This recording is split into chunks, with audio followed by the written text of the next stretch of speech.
Hello, how are you? Okay, okay, Kuya Vince. Hello, hello po sa ating mga tagapakinig, sa ating mga taga-subaybay. Natutuwa naman po tayo. Meron sa ating mga nagme-message din, nag-appreciate ng ating mga lessons. At tayo ay nagpapasalamat sapagkat tayo nakakuha ng magandang tawag dito, module tungkol sa discipleship and evangelism. Galing po ito sa Caris Bible School, sa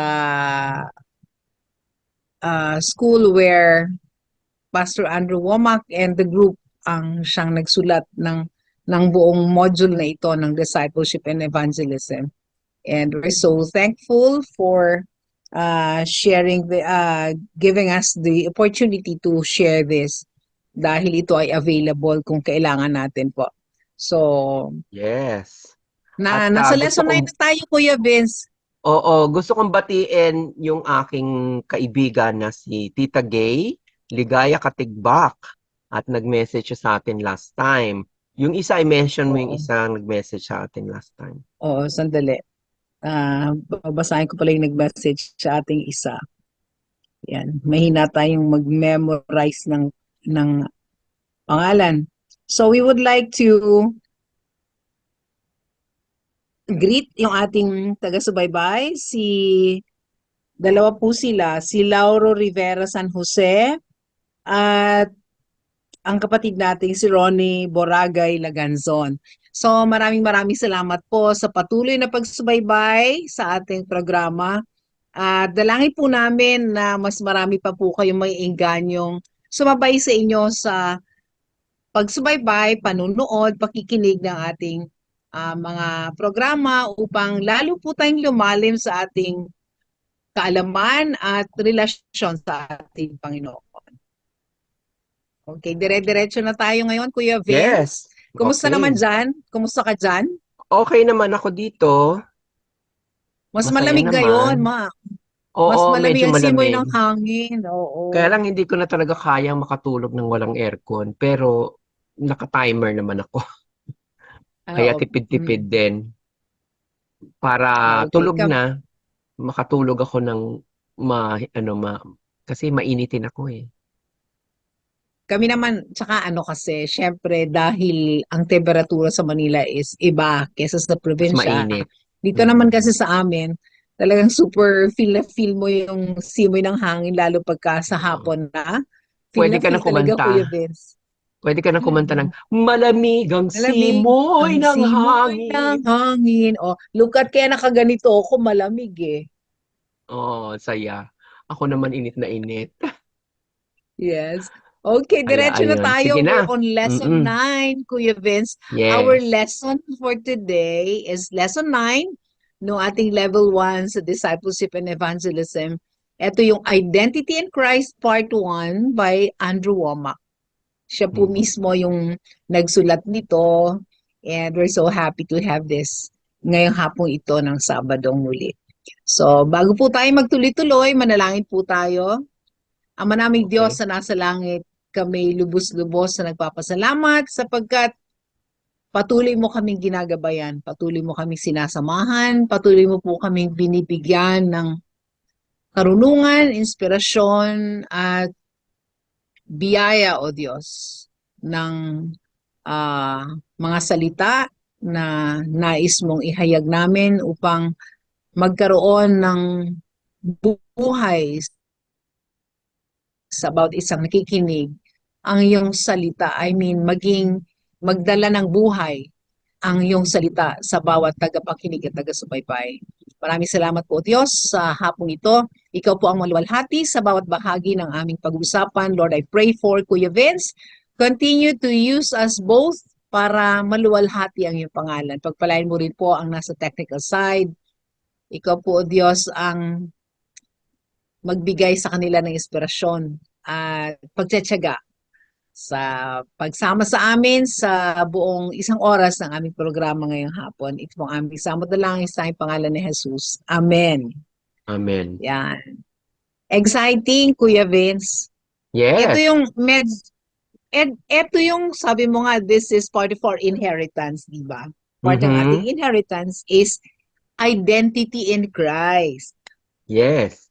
Correct. Napakasarap, napakasarap. Identity in Christ. So, tayo ay nung tayo tumanggap kay Jesus at we committed our life to Him, to God through Him, muli po tayong naging kawangis ng Diyos. Spiritually, kawangis tayo, hindi man po pare-pareho ang mukha natin, pero yung espiritu na nasa atin na, kasi pag tinanggap natin si Kristo, kasama natin, ibinigay na sa atin ang Espiritu Santo. So, diretso na po tayo sa ating lesson sa 2 Corinthians 5:17. Ito, very common Bible verse ito sa lahat, lalo po yung mga mahilig makinig, magbasa. This is very common to us. Sabi po rito sa 2 Corinthians 5:17, therefore, if any man be in Christ, he is a new creature. Old things are passed away. Behold, all things are become new. So, the phrase in Christ ay isang terminolohiya that is used over 300 times in the New Testament. But this is always referring to a vital union relationship with God. Once that takes place, you become a new creature, and some other translations actually say a new creation. Yun ang sinasabi, Mhm. bagong nilalang. So yun ang, tayo ay bago ng nilalang, hindi po yung magbabago yung ating itsura, but this one leads to a critical issue that I believe is imperative to understanding our new identity in Christ, or your new identity, yung mga bagong tumanggap. It is imperative for you to believe and to understand your new identity in Christ. Ano po ibig sabihin ng imperative? Imperative is of vital importance. It's essential, or it's an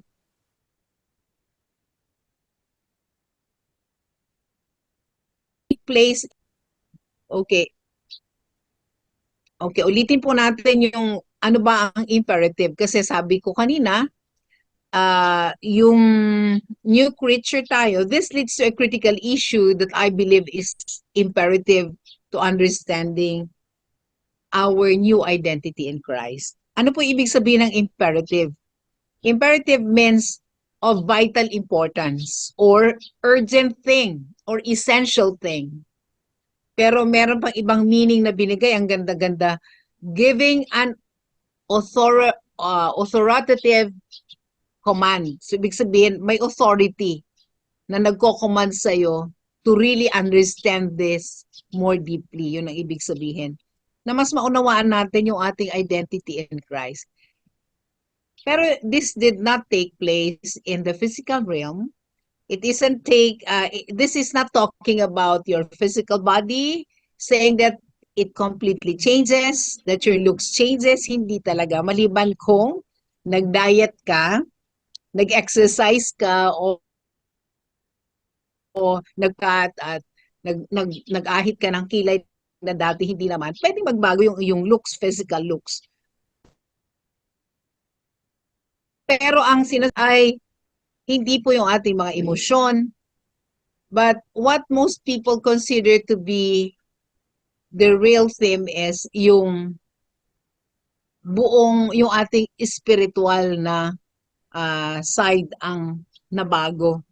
Yung inner man natin. It's the spirit that we have received through Jesus. Kasi nga, pagka tinanggap natin si Jesus, the Spirit of God dwells in us. Our body becomes the temple of the Holy Spirit.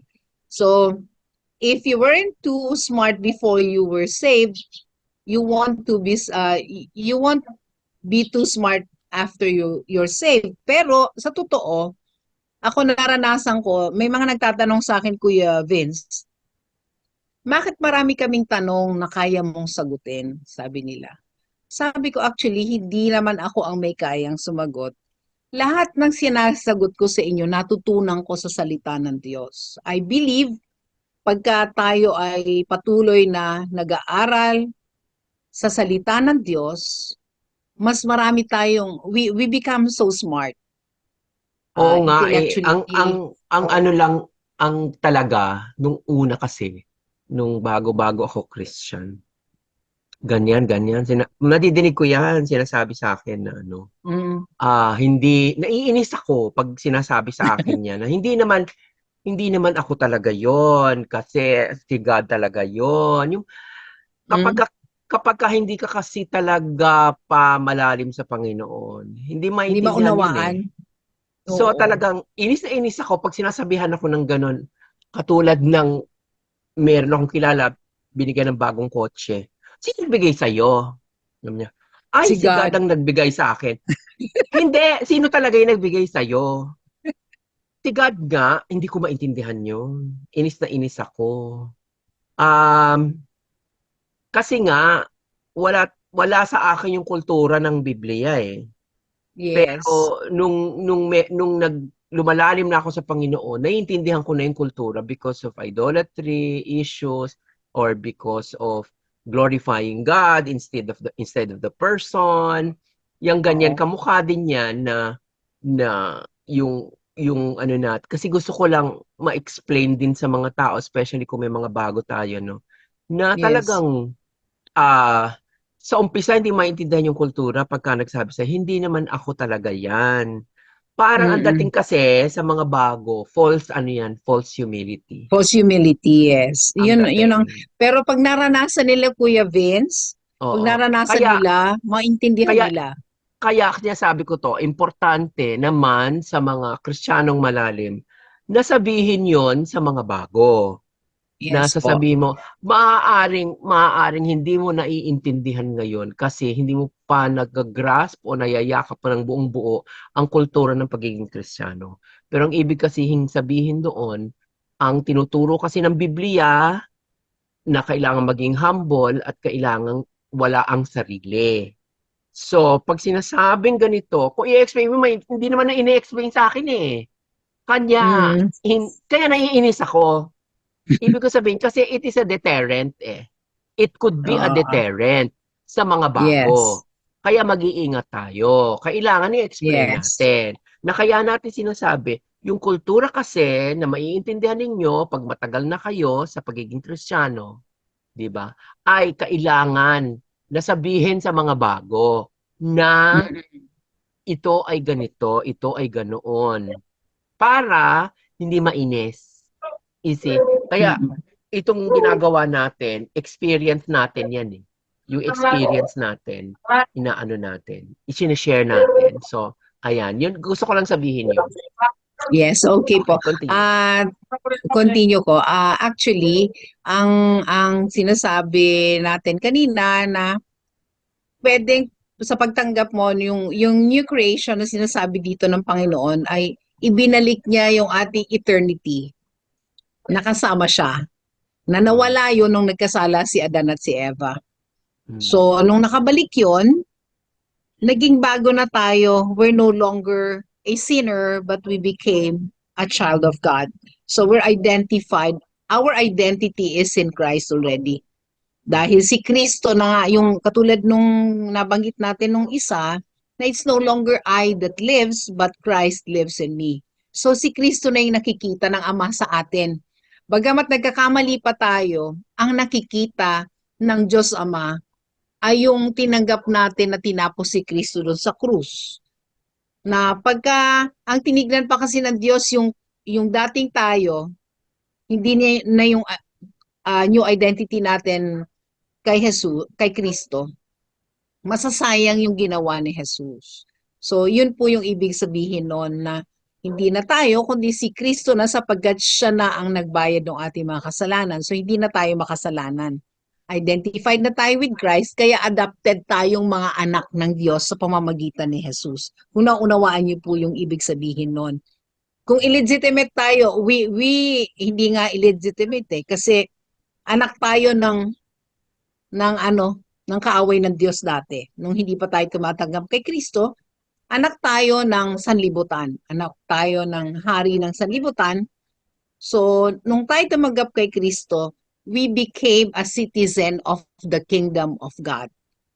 Kaya naiba na yung ating identity. Parang katulad nung Filipino citizen ka and then you went to the US, after 5 years, nabigyan ka ng American citizenship. Hindi nagbago yung itsura mo, pero nabago yung citizenship mo.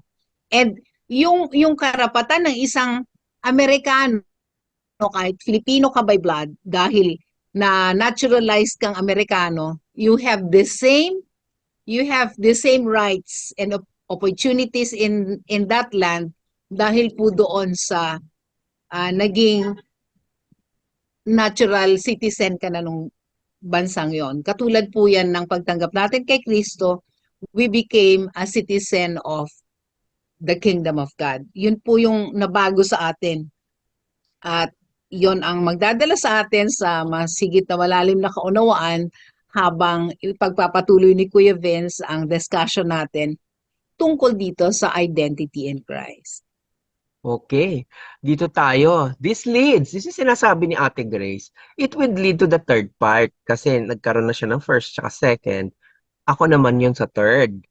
No? And according to this scripture, by process of elimination, it has to be the part of us that is changed. Part of us, hindi yung physical ha. I think it's Spiritual. emotional and spiritual, no? No, yun yung na-change, no, the spiritual man. A scripture that verifies this is 1 Thessalonians 5:23, where Paul is praying for the Thessalonians and says, "And the very God of peace sanctify you wholly." Holy at in WHOLLY. Holy. Buo. No, yung buo, no? And I pray God your whole spirit and soul and body be preserved blameless unto the coming of the Lord Jesus Christ. Jesus. Amen. Okay? That passage show that we have a spirit, soul, and body. The body part is very obvious. Nakalabas yan eh, di ba? Ito yung nakikita natin eh. It is the part of us that is seen our outward person. We all recognize that there is another part beyond that, our emotional, mental part, which scripture calls the soul. So ito at saka ito, yan yung soul. Diba? Depende rin doon sa mental element. So let's be careful, no? Kasi yung mental element, kailangan natin makita kung ano yung nakakabit sa emotions na tama. Pati ang emotions, meron ding tama. May mental na mali, may emotions na mali. Ang sinasabi dito is yung tamang mental and tamang emotions. So as you go along being a Christian, being with Christ, matututunan natin yon as we go along into becoming a good Christian. Huwag kayong madidismaya kung sa una lagi kayo nagkakamali. Ganun talaga eh. Kasi practice makes perfect, di ba? Yun ang sales kasabihan. Kanya, practice lang, sige lang. Bangon, nagkamali, sige, bangon.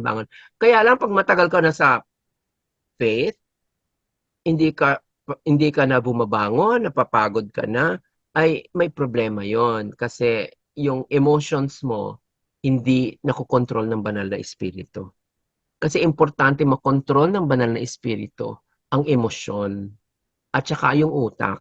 Kaya yung banal na espiritu ang magbibigay talaga sa atin ng magandang pamamaraan, direksyon sa ating pagiging Kristiyano. Di ba? We know that even though a person may not physically touch you, they can touch you by their words, either it is in a positive or negative way.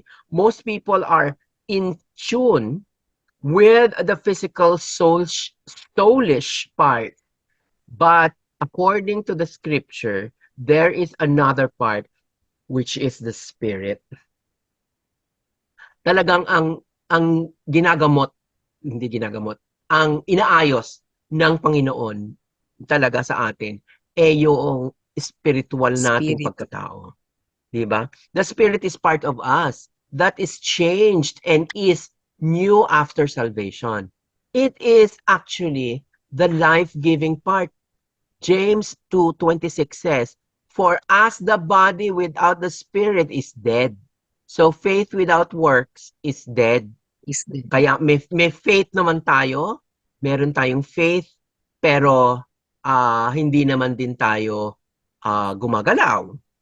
O hindi din faith 'yon kasi dead nga kapag ka tayo ay hindi nakaangkop doon sa kilos na kailangan nating gawin. Kaya tama ito yung sinasabi sa James 2:26 na with with so without faith without works is dead. is there. Kanya, oo. That also that is the spirit that actually breathes life into our physical bodies. Katulad niyan, ako may diferensya sa katulad nga ng ating nabanggit ng nakaraan na ako may diferensya sa liver. Anong gagawin natin? Sige na lang, kain na lang ng gusto natin kainin. Kung may banal na espiritu, mayroong magga-guide sa atin na itigil yan. Kasi, sumasakit eh. Akala ko noon ang liver, pag may sakit ka sa liver, hindi sumasakit. Dumating na ako dun sa puntos na sumasakit. So, nung vegetarian, malaking nabawas ng sa pain. Kaya, turo naman din ng Holy Spirit yon. Sumusunod ako. So, kailangan, kapag tayo ay nakikristo na, yung mga bagay na yan susundin natin. Kasi, Be sensitive. sayang yung panahon na pwede pa nating idulot o ibigay sa Panginoon na dapat nating gawin, hindi ba? It is where our life comes from. In Genesis 2, when God created Adam and Eve, Adam's body was complete. But then God breathed into him Breathe. the breath of life. Okay, yung breath of life. The word breathe in the Old Testament Hebrew is the exact same word that we use for breathe. Breath pala. For breath. Jesus' name. Yang word na yan talaga, pag nilagyan ng ibang kung ano-anong letra, naiiba na ang salita. yung Mahirap. word talaga. Pag may ina, you may have ED na, to pronounce it iba na ang differently. Yeah. pronunciation. Di ba? Pag may ina, breathe na siya. Pag walang breath. Pag may ED, breathe then, actually. So, nalilito ako. Anyway. And it's translated, yung breathe Breathe is into him. Yes. spirit into other places. God created the physical body and the soulship of the person of Adam, but then he breathed. Aalamin ko talaga yan kung ano talaga ang pronunciation yan. Pero ang nagsasabi sa akin ng mga tao, breathe talaga din yan. Yung breathed. Breathe into him the breath of life. And he became a living soul. The Spirit is part of us that gives life. Kaya yan yung sinasabi, di ba? Dead in Christ. If you are dead in Christ, yung buhay na spirito mo sa kasalanan, patay na. Breathe. Kaya dead in Christ. It's Pero, breathe. breathe. Breathe. Breathe. Sabi sa'yo, breathe eh. Breathe din eh. May E. Kahit dagdagan mo ng D, breathe pa rin ang pronunciation. So, importante na malaman natin, yung spirito natin is what is going to complete us. Is what is going to lead us to heaven. Yung spirit natin. So, kung Yes. nasa tamang posisyon ang spirit natin, sigurado tayo na ito ay patungo sa langit dahil sa presensya ni Kristo, banal na espiritu at ng Diyos Ama. Okay? Continue, sister. Konti lang ako ganito Kuya Vince. Yun nga, yung breathe, yung hiningahan ng Diyos. Ah, 'di ba, sabi dito pinag-aaralan natin yung identity in Christ. So, Mm. we are identified as the righteousness of God na just like Christ because Christ is the righteousness of God. So, si Jesus is the Word of God. And the Word of God is spirit and life. So tayo, when we were identified with Christ, yung spirit natin, yun na yung nag-identify kay Christ. Mm. Kaya anumang salita na sabihin natin, the power that we have received from Jesus has also the power to create. Ganun yon. So isang magandang dagdag na kaalaman na kaya pag sinabi nating sakit lumayas ka sa pangalan ni Jesus, that authority was given to us because the Spirit that is in us is now the Spirit of God, and that Spirit of God in us that speaks has the power to create because yung tinanggap nating Kristo ay Word of God, si Jesus ay Word of God, and our word being identified with Christ has the power to create. At the Magandang same trivia time, po yan. tama yung sinabi mo, pero at the same time, with that faith comes works. No? Yes, Kailangan, opo. meron din tayong gagawin. Hindi, okay, penalize na natin, ay, kalimutan na natin yan. O sige, kumain na tayo ng halasigi bira. Hindi pa rin. Kailangan pa rin Oo. nating It ayusin. goes So, along whatever we say, Kuya Vince, yun ang sabi mo kanina. That's what I like about it. Nag-declare na tayo na magaling na tayo. Of course, we'll not be adding yung tawag dito, yung toxins ulit sa katawan natin. Alam natin na yung dahilan ng pagkasira ng katawan. we are not supposed to, we have to stop offending our bodies Yes. as well. Kasi Kasi, yun yung lalo faith lalo pati na nalaman natin na ang katawan natin ay yung templo na ng Espiritu Santo and we have to take care of this temple. Kailangan laging nililinis ang temple, di ba? Yes, So, correct. the temple is a holy Sige na. place and really At, have to maintain the holiness of it. So, diretso oo, na po tayo. diretso ka na. Prior to salvation, before a person made a total commitment of their life so that the Lord came into them, the spirit within them was dead. Dati, patay ang espiritu. In Ephesians 2:1, it says, and you have he quickened who were dead in trespasses and sins. We know we were alive before we were born again. Buhay naman tayo physically. But the word dead is speaking of our spiritual death. Patay tayo sa Diyos kasi ang may connection sa Diyos ay yung ating espiritu. But because of sin, that spirit was dead. So death in the Bible doesn't mean ceasing to exist. As some people today think of, kala nila gano'n sinasabi natin, pumasok ka ba ulit sa tiyan ng nanay mo para sabihin mong born again ka na? It literally means separation. Yung death na sinasabi, yung pagkahiwalay natin sa Diyos. We don't have connection with our Creator. Nung tayo ay nasa kasalanan pa. When a person physically dies, they don't cease to exist. The Bible teaches that they go immediately into the presence of God or into the presence of hell. The soul and the spirit continue to live, but there is a separation from the physical body which dies and decays. Kasi, sabi sa amin sa Bicol, sa kabuka-buka hali, sa kabuka-buka man mabalik. Ikaw ay galing sa alikabok at sa alikabok din babalik yung iyong physical body. Kabuka-buka? Ano So, kabuka-buka? Kabukabo is kabukabo, alikabok. Yun. That is the Kaya may Bicol. ka parang ikaw, di ba? Kabuk-kabuk Oo, ka, galing kabuk-kabuk ka. Okay. mabalik. Ay, nako, Mabalik. ayun na. Ang hirap. Okay. You Panibago try na to naman learn that lengguwahe next yan. time. Yeah. But you will be Panigabagong learning that. lengguwahe. Okay, when Genesis 2:17 says, in the day that thou eatest thereof, thou shalt surely die. it didn't mean they would die physically but spiritually.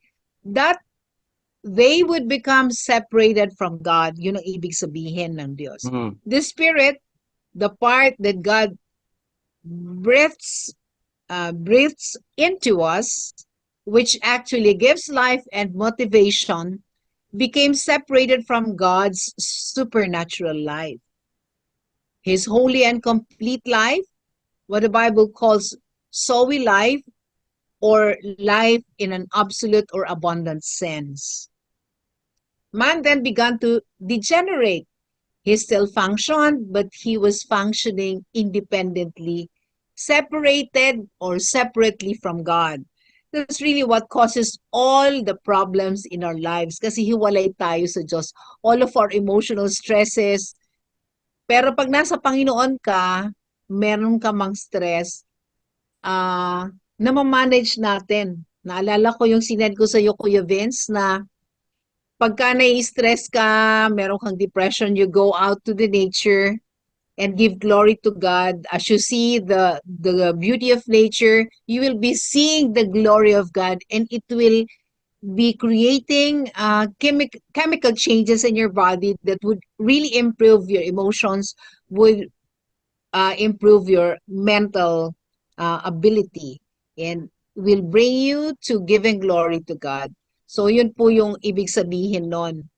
When a person comes to the Lord, they receive a new spirit and are born again, yun ang tawag. Pagka tinanggap mo na si Jesus, ikaw ay ipinanganak na muli sa Espiritu, kasi dati tayo pag-aari ng Diyos, pero dahil sa kasalanan, tayo ay nahiwalay sa Kanya. Which is the terminology Jesus used in John 3:5. In the same way, man is born physically with the Spirit, soul and body when he is born again. He receives the Spirit of Christ, as in Galatians 4:6 says, and because you are sons, God hath sent forth the Spirit of His Son into your hearts, crying, Abba, Father. He places His Spirit inside of us, and we now have a new quality of life, a new identity, and are a totally new person in our spirits. Mararamdaman mo yan pagka meron ka talagang born-again experience, mararamdaman mo yung kakaiba, yung katulad ni Kuya Vince, nagpa-water baptism siya, naka-swimsuit, pero habang nag-a-attend siya ng Bible study, nagdesisyon siyang paputulan ng kanyang buhok. Wala namang nagsabi sa'yo, di ba, Kuya Vince? It's the spirit that you Walang tao. have May received. nagsabi. May nagsabi pero hindi tao. Si God ang nagsabi sa akin. Kaya nga, ibig sabihin, it's the spirit that is in you ang nagsabi sa'yo nun. Na personal, because the spirit is in you already and it's existing and then connecting to your spirit na ni-receive mo kay God. So, yun yung napakagandang bagay na pag natanggap natin, naririnig natin ang boses ng Diyos within us. Dahil doon sa Espiritu. Kumbaga, kahit meron kang laptop, meron kang cellphone, wala kang network connection, walang pakinabang tong cellphone, di ba, Kuya Vince? Just same with our bodies. Sasabihin natin, lahat naman ng tao, anak ng Diyos. Hindi po totoo yon.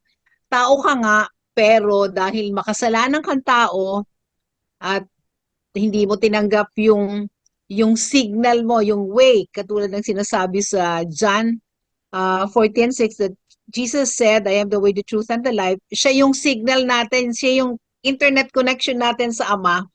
Pag hindi ka kumabit doon, wala kang connection sa Diyos. So, kahit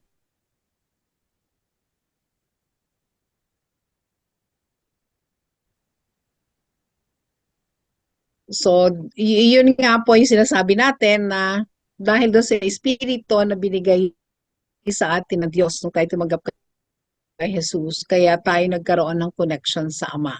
So, sabi ko kanina, katulad sa cellphone, pag wala tayong connection, wala tayong network na ginagamit, hindi tayo makakapag-contact ng kahit sino. Just the same, with our connection with Jesus, we will be able to call our Father in heaven, Abba Father.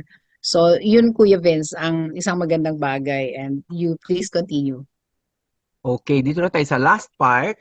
The rest of the Christian life. Okay, tama yung sinabi ni Ate Grace kanina na talagang ang identity natin, maiiba talaga siya, maiiba.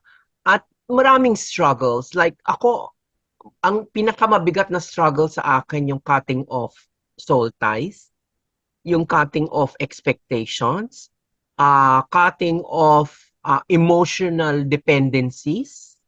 Yan yung, kasi idolatry yan eh. Idolatry talaga yan.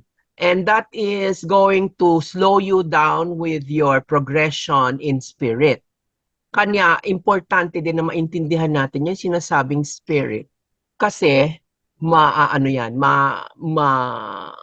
iiba talaga ang koneksyon natin sa Panginoon kapag ka nandiyan dyan yung mga emosyon na yan, which is idolatry. Which is very difficult for me. Up to now, meron ding pero papakita naman ni God yan sa atin. Nung una, yung mga apo ko sa pamangkin na lumaki sa akin na akong nag-alaga, I had to let them go. Spiritually, ha?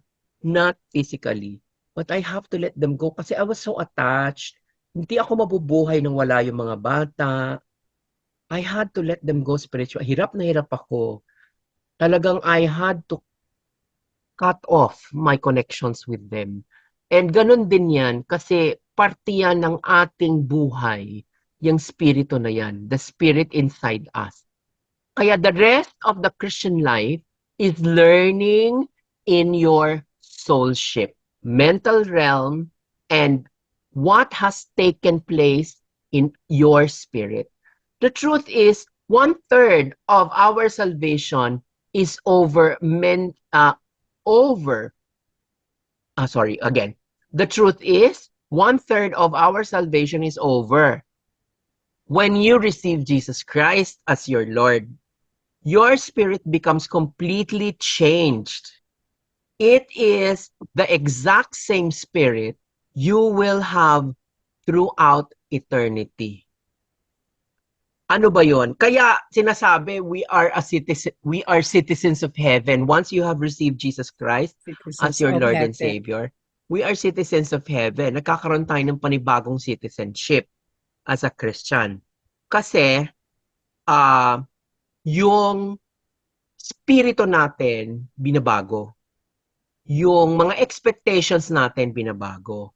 Yung mga connections natin in the world na idolatrous, ibig sabihin nakakahiwalay sa presensya ng Panginoon sa buhay natin, inaayos yon, tinatanggal, kasi it's idolatry. So, yung problema natin sa eternity, kasi pag eternity, wala na yun eh. Kaya kapag ka nandun tayo sa langit, wala tayong kapatid, wala tayong asawa, wala tayong anak, lahat 'yan mga kapatid. Ibig sabihin fleshly kapatid ha. Magiging spiritual brothers and sisters natin lahat. Kung nandoon ang nanay tatay mo, hindi mo na siya nanay tatay sa heaven. Spiritual brother and sister mo na ang nanay mo at saka ang tatay mo. So, ganun ang mangyayari. Kaya, it already has love, joy, peace, and it's full of the presence of God. Kaya tayo nakakaroon ng peace, hindi na nag-struggle yung dibdib natin into agreeing with the world na kailangan ganito, kailangan ganon, na kaya yung iba ibang Christians nahihirapan sa pera kasi marami pang mga idolatrous actions ang ating mga kapatid. There is no lack of inadequacy in your spirit, but you have to perceive that, which is the reason studying the Word of God is so vital to be a Christian. You are a totally brand new person. Kaya we are a new creation, di ba? But until you get the knowledge, you won't change.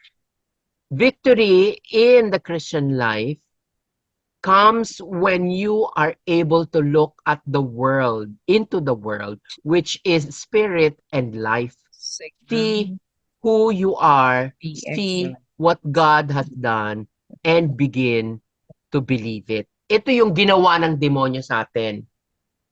Nung kumain si Eva ng prutas at kumain si Adan ng prutas, na ano na tayo, na hiwalay na tayo sa Panginoon. Kaya kailangan natin si Kristo para mabawi yung ginawa ng dalawa. Kaya tawag sa ating Christian. Ang talagang intention ni God, nandito sa mundo, masaya, walang kamatayan, walang struggle, puro spirito lang, kahit may flesh tayo, ang flesh natin maganda, hindi nagkakasakit, hindi tayo mamamatay. Ganyan ang intention ni God. Kaya yung New Jerusalem, na New World ng Panginoon, yun ang hello, may kausap ka ba? Hello, may kausap ka ba, Ate Grace? Ba't ka Yes, nagsasalita? hello. Yes, may Ba't ka kausap ka pa. nagsasalita? Yes, Hindi, nandito. nagsasalita ka Yes. kasi mag-isa eh. So anyway, yun yung sinasabi ko na kanya tayo ay nahiwalay sa Panginoon gawa ni Adan at Eva. Niligtas naman tayo ni Kristo, binawi tayo ni Kristo. Kaya kung sino man ang sasama kay Kristo, kung sino man ang sasama kay Kristo, yon ang mapupunta sa langit, which is mababago ang identity talaga. O dito na tayo sa question and answer. Question and answer. Diba, Ate Grace? Bibilisan natin and we only have a few minutes na lang. Okay, go ahead. Mm. Okay. Okay. Kuya Vince, ito yung mga katanungan natin sa 2 Corinthians 5:17. If anyone be in Christ, they are what? A new creation. Yan yung kasasabi ko lang. Bagong nilalang. Hindi So nagbago if ang anyone katawan. be in Christ, Hindi nagbago ang katawan, nagbago ang spirito. Okay. Number okay. 2. So medyo kasi medyo choppy ka. Nasagot ko na. Go Yes. ahead. Okay. Second question, Kuya Vince. Same Bible verse in 2 Corinthians 5:17.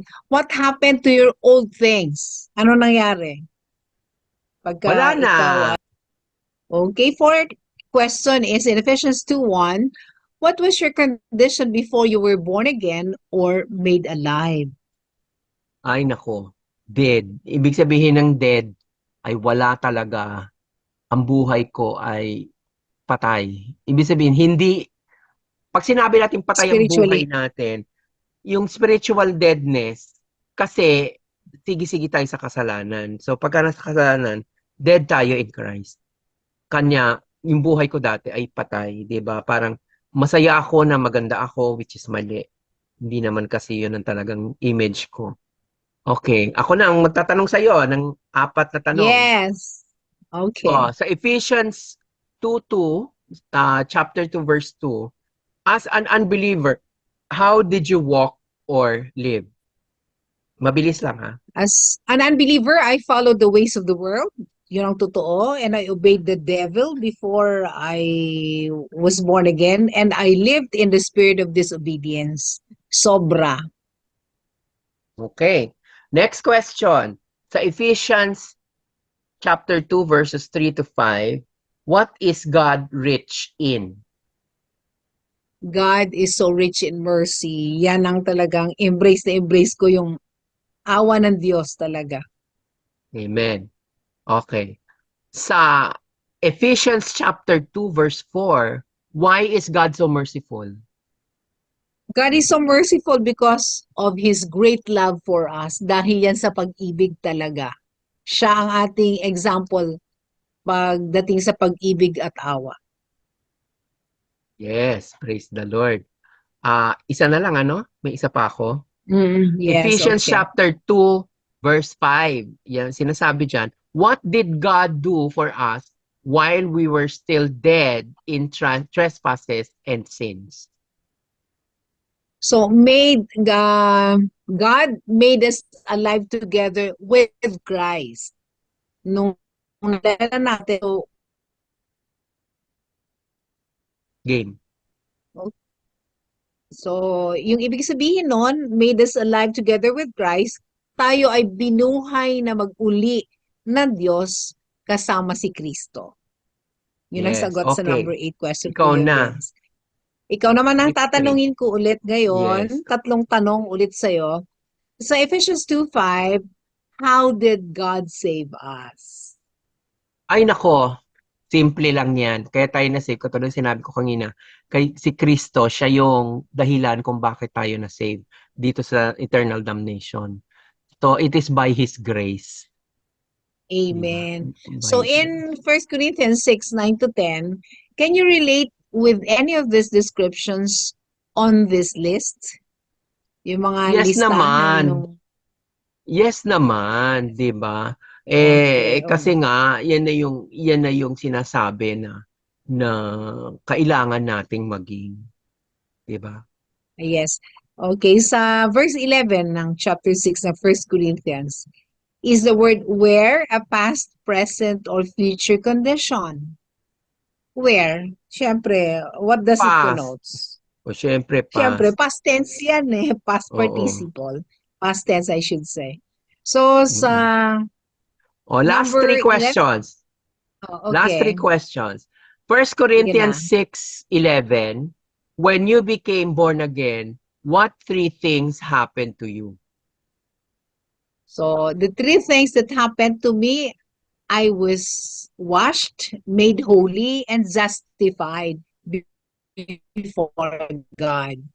Yan ang sinasabi sa 1 Corinthians 6:11 na tayo ay hinugasan, ginawang banal, at pinawalang sala ang sarap pakinggan. Okay. Na next question, so 1 Corinthians 6:11 ulit, is this a past, present, or future condition? This is the present condition. Present na to. Hanggang sa future pa. From present to future, pareho na ang identity ko. My identity is with Christ. Okay po. Last Last question, Kuya question. Vince, you asked me. First Corinthians 6:7, he that is See? joined unto the Lord is, ano? Oh, he that is joined unto the Lord is one spirit. So, isa na lang ang Yan. espiritu natin kay Jesus or kay Yes. Kristo. Kaya ang Yes, sarap. praise the Lord. Praise the Lord talaga. Yan ang katotohanan ng identity in Christ, kapatid. Kanya, dito na tayo magtatapos at magpe-pray na tayo. Okay, thank you, Lord. Okay. Maraming salamat, Panginoon, na medyo nahirapan kami sa aming connections.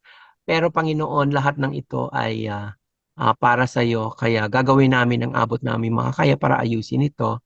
At tinataas namin lahat ng tagapakinig ngayon na nagsasabi at gustong maintindihan. Kasi grabe itong story, itong study na ito. Kasi ito na yung magbubuo sa amin eh. Kanya marami Yes, Lord. kaming mga problema ngayon. Kaya Panginoon, salamat dahil ayusin mong lahat ito sa pangalan ni Yesu Yes. Kristo. Kanya lahat ng ito ay inaalay namin sa iyong matamis na pangalan, kasama ng aming mga kasamahan dito sa aming istasyon na DWLV 91.9 British Broadcasting Bicol Broadcasting System, o Panginoon. Kanya, Lord God, thank you for the people that is involved in here, especially ang mga Villafuertes, Lord, lalo ng aming kaibigan na sila Lane. Lord God, may you continue to grow in their hearts, especially the pastors and the messengers mo dito kasama namin sa istasyong ito. Bless mo pong lahat-lahat ng technical staff, si Kuya Sir, si Kuya Ariel, si Joy, kung sino pa man ang aming mga technical staff dyan. Lord, continue to bless them. Bless them in every way. Bless Ate Grace Yes, and her Lord. family and our families, Lord. Bless, Yes, bless, Lord. bless. This we pray in Jesus Christ's name. Amen and amen. Amen. O, babay na Oh, ang kami. ganda-ganda na. Nag-extend Ganda ng signal na kami. natin. Nag-extend Ganda kami na ng ng signal todo-todo. natin ngayon. Nako, ewan ko. Okay, bye-bye. Sige, Kuya Serge, thank bye! you.